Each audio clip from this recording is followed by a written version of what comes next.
Hi, this is Jesse Liberty for Telerik. Today we're going to take a look at the masked input control. RAD masked input is part of the Telerik RAD controls for Silverlight and WPF control suite for .NET and XAML development.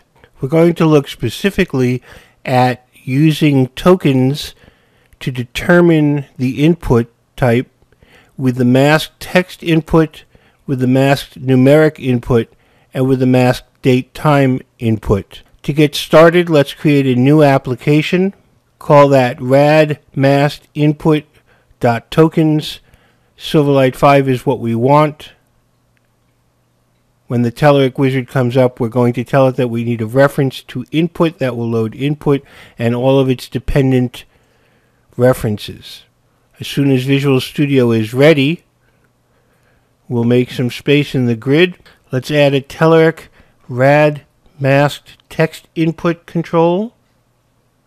Set its margins, and then set the mask to 6 capital A's. Capital A's indicate a required alphanumeric field. Let's put a prompt so that we know what this entry mask is.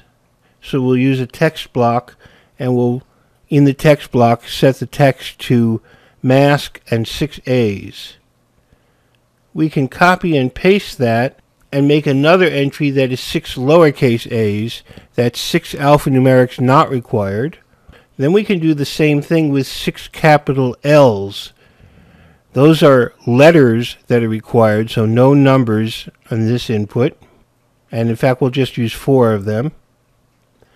And then we'll do 4 lowercase l's to indicate letters that are not required for the 4th of our inputs.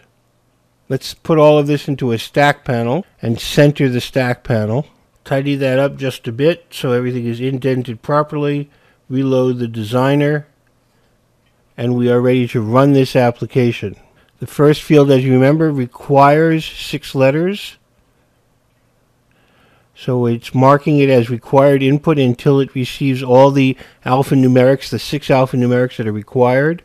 That could be uppercase, lowercase, or numbers with the capital A. Lowercase a is the same thing, numbers or letters, but they're not required.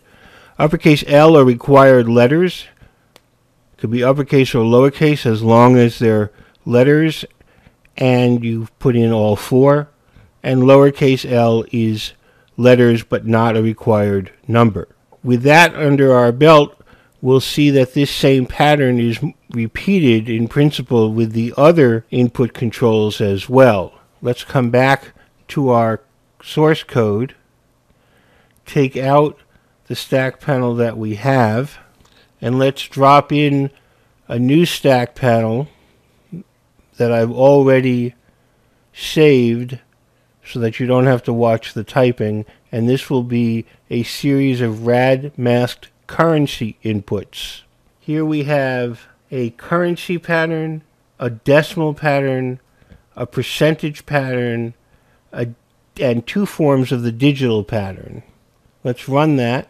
And we've put in the value 111234 for every one of these, and you can see how they play out. The currency comes out as $111.234 on your currency. The decimal value is the same without the $sign. The percentage becomes 123.40%. The digits using a D is 111, but using a pound sign is 111.2. So with the pound sign, you get the decimal value on the digit pattern. Let's return to the source code and replace it this time with a rad masked datetime input. Datetime input has many masks and tokens that you can use for formatting the date and time in various ways. Let's take a look at running that application to see the impact of each of these various tokens. You can see with a capital D we get the full date with the day and date. With an F we get that with the time. With a capital F we get all of that plus the seconds. With the G, we get the short date with the time. Capital G, we get the short date with the time in seconds.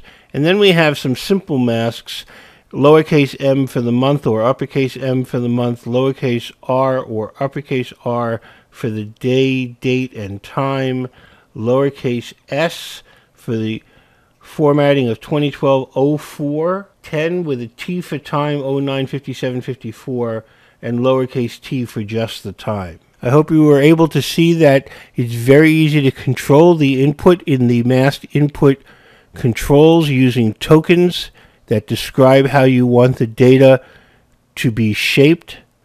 For Telerik, this is Jesse Liberty. I look forward to talking with you again very soon and hope that you will watch our continuing series on masked input controls.